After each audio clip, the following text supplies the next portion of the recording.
Um, First of all, let's talk about your the first five cards. It deals with your romantic sector and your love and your relationship sector.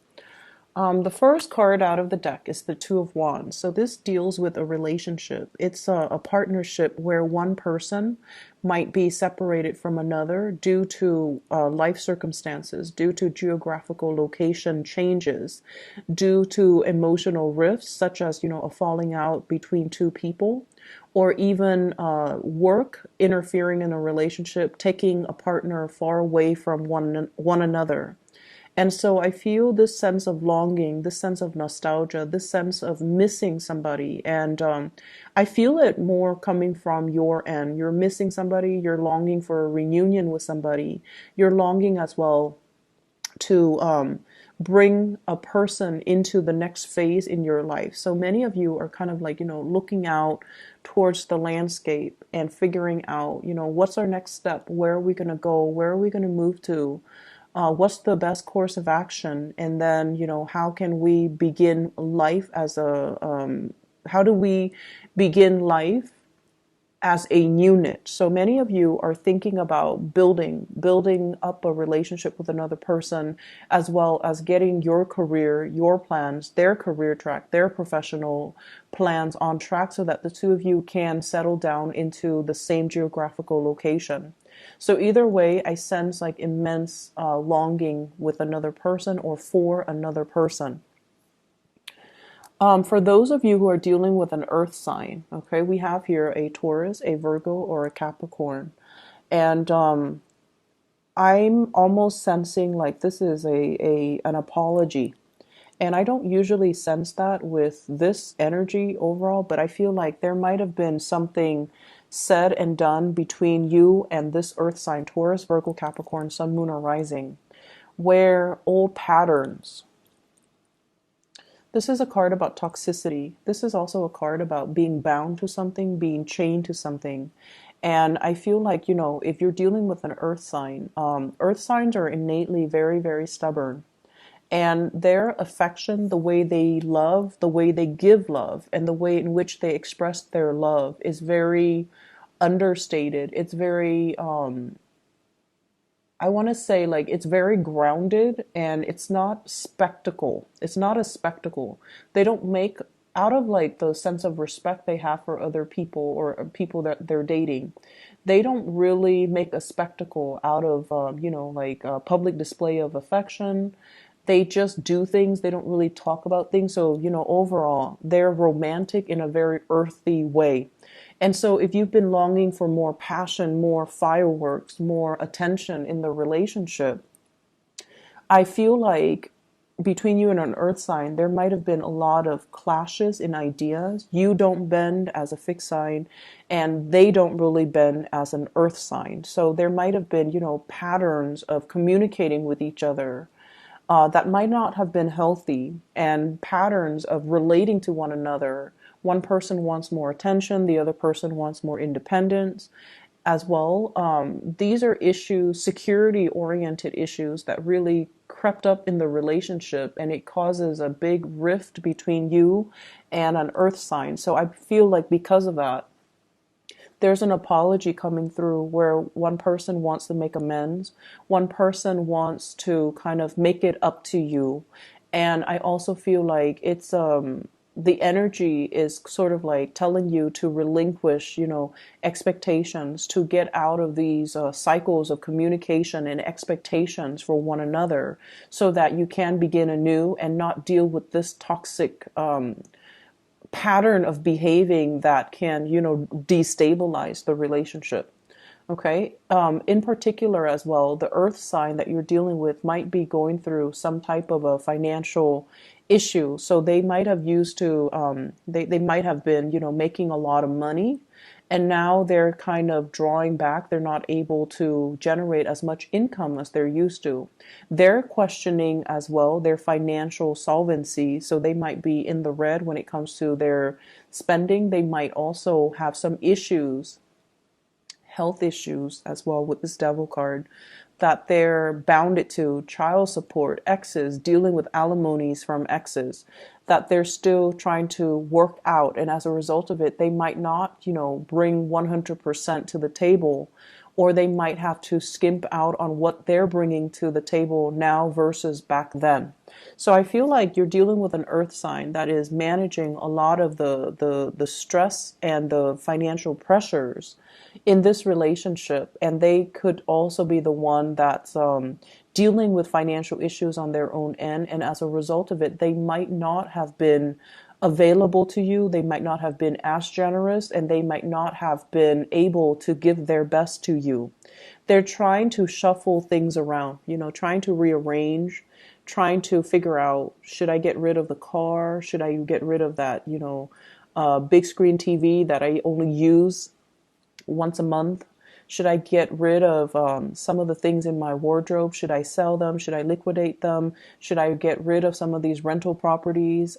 So I feel like financial solvency, liquidating assets, is heavily on this person's mind. So it might be because they're facing financial difficulties, or they're in need of some money, and as a result of it, I just feel like finances really affecting your relationship. Okay. On top of that, what I feel is, when your partner needs you, if you have a partner that's dealing with all of this, and you're over here turning your back from them when they're trying to reach out, it might not be the kindest course of action. Okay. Because I feel like they're waiting for you to give them some communication. They're waiting for you to respond. They're waiting for you to, decide. And they're waiting for you to kind of let them know if you're still on board, if you still feel the same way, because their feelings don't really waver or don't really change concerning you. And so they feel as if you might have overlooked a lot of things that they're going through. You might have chosen not to accept their apology. You might have also chosen to sweep a lot of problems under the rug rather than addressing them.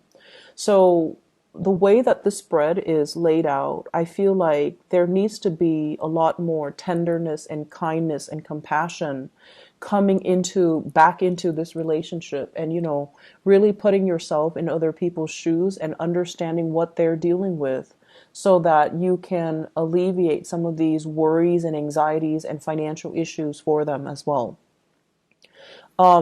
For many of you, I feel almost like, you're looking for a brand new start.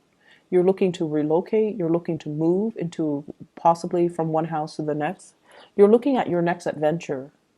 And the person that is behind you, they're racked with a lot of worries. Your partner, your love interest even, they're racked with a lot of worries, and they don't really understand how you can, be so carefree when they're mired in this state of confusion and also worries.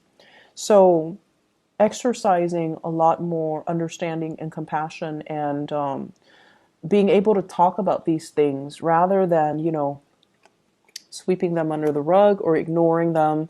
That's going to be very crucial for this month. I see you turning your back on somebody, and I see them coming in. It's like, they're coming, knocking. They're giving you something solid.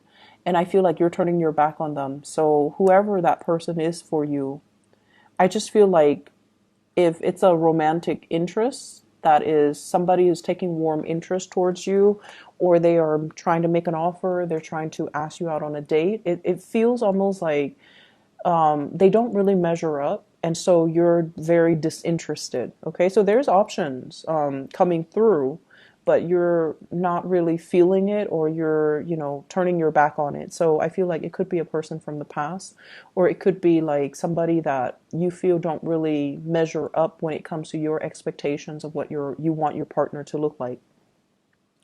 I'm also feeling financial worries potentially affecting your love life. So you might not be going out as much.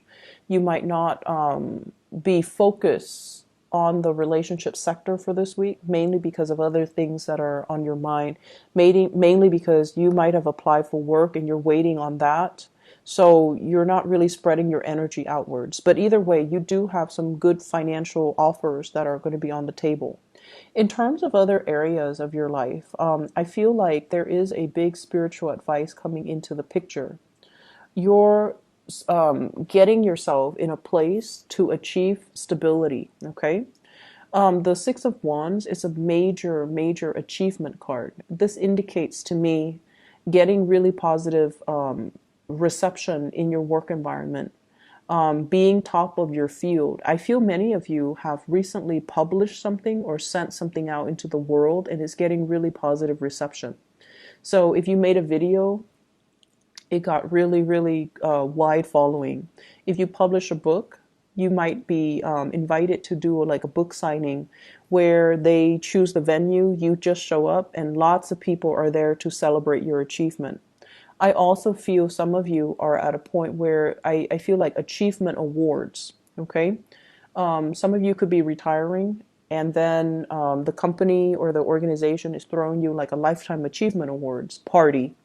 And then for others, I feel as well a culmination, attending weddings, getting wedding invitations, getting party invitations. And I feel like these are big, big, big things where family coming together or like two people coming together, like a union of something. So lots of opportunities for you to kind of shine. And I also feel like, opportunities are so plentifully available. Some of them are further outside of your geographical location, so you're going to have to plan for that. You might need to travel, you might need to book airfare, you might need to book accommodations and etc. so that you can attend these things. So it can be a little bit of a financial strain or even a little bit of a stressor in your environment. Okay, so I feel like lots of moving around, traveling, voyages, possibly even like traveling to a specific location to do your work, and then the work they provide housing, and then you come back home. So there is definitely, if you're in a relationship too, I feel like that there's separation, staying up really late at night talking to your romantic partner. So geographical distance between you and a partner because of work and travel and work responsibilities, and some of you are doing something related to monitoring and assessment, quality control as well, where you might have to stay there and monitor the progress of a work project for a fixed period of time. So you might be a little bit isolated. So you might be somewhere remote. You might be working remotely, or if you're like in a remote location, monitoring, making sure things are done correctly, or monitoring the progress or the growth of something. And so you might not be able to, leave the location until the project is wrapped up. So I see a lot of that, and I see like going back and forth and, journaling, data entry, entering information, changes, tracking changes coming into the picture, and then, bringing that information back to the office. Okay. So I hope the reading is helpful. You've got somebody, I'm a little bit more concerned with the love relationship where you're turning your back on somebody and somebody is reaching out for an apology. And I feel like the apology is sincere. I feel that it's sincere. So if you can find it in your heart to forgive, definitely do so, because resentment and things like that can really, it hurts us more than it hurts the other person. Okay. Best of luck, Leos. I'll talk to you guys soon. Take care. Okay. Bye-bye.